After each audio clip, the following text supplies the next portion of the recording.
Jeff! You all know Jeff the Killer. I mean, come on, everybody does. You know him cause you masturbated to that one picture once. Now that I've confirmed that absolutely everybody knows what I'm talking about, we can start the show. Once upon an afternoon, a guy was like moving in and shit, and the neighbors were like, oh hey, you wanna go to this party that I threw from like a week from now? There's gonna be cake and pizza and toddlers and shit. And Jeff's mom is like, yeah, sure. And then Jeff's was like, but mom, I can't go to parties with fucking 5-year-olds. And the mom's like, fuck you, this is relevant to the plot somehow. Jeff then goes back to his house and gets a feeling, probably gas. Moving on to him and his brother Louis. We're at a bus stop, and then like 3 bullies came from the fucking ether and almost crash landed with Jeff. And they be like, yo bro, we got some fresh meat in the huzzah. And the obvious leader's like, nigga, what you talking about? And the third one was like, swag YOLO. And something happened that made the bully boys pull out a knife and were like, we need respect in this neighborhood and you're gonna respect us. And we gonna do it with violence. We cool? And then Jeff gets the feel again. This assignment was so huge that it made Jeff go all Matrix in their asses. One of them was fatally injured, and then some old fart was watching them and reported it to the police because he totally didn't see the bullies crash or re-entry with them, and they're like 2 perfectly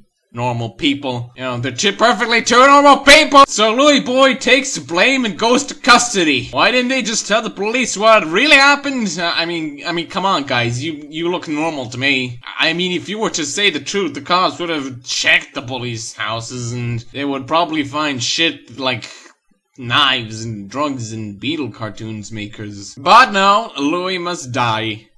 In prison. Or custody, same thing really. So Jeff goes to the party and everybody's playing cowboys and communists. The kid walks up to Jeff and is like, yo man, wanna pop some caps? And Jeff's like, I totally just shit yesterday, now piss off. And the kid's like, please? And Jeff's like, why certainly? And then they had fun and Jeff got the feels again. This time it was so strong it wasn't really that important. But then the bully boys just fucking waltz right into the birthday party with fucking knives and shit and are like, I'm going to stab you to death because there is definitely no other way to deal with conflicts except for murder. Especially conflicts that I caused myself. But enough talk. How about you, Jeff? And then Jeff, of course, gets the feel. My guess is he activates the feel like he's a fucking superhero or some shit. But this assignment was so crazy that his brain went to shit. So he took their knife again.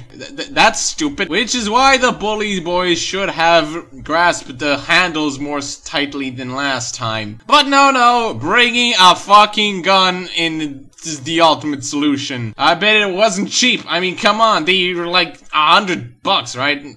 Right? So the gun didn't work because purchasing a gun does not grant instant accuracy. Then they brawl for like an hour and nobody seems to call the police.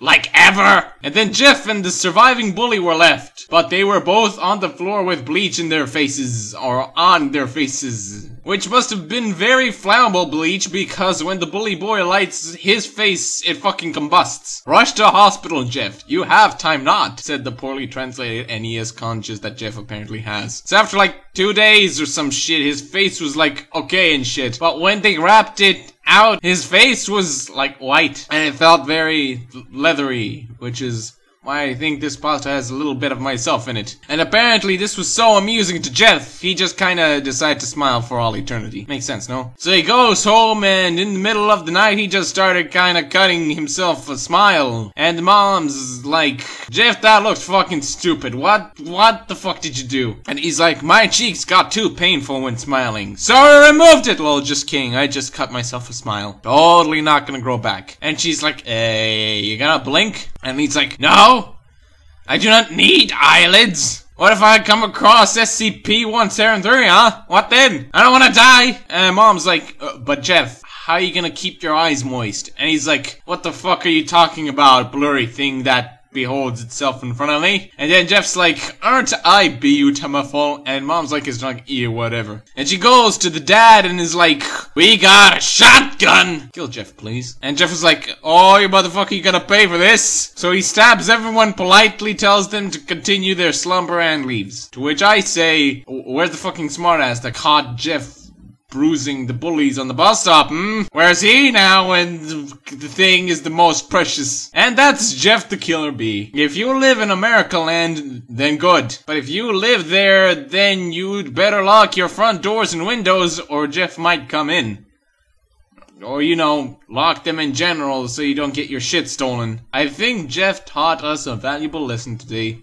Sleep is good for you. That's a take-home message I got from this. In any case, the pasta made like 3 attempts to be scary, and the rest is just silly. So yeah, join me tomorrow where I'll talk about this other guy that is in a video game. Okay, thanks, bye.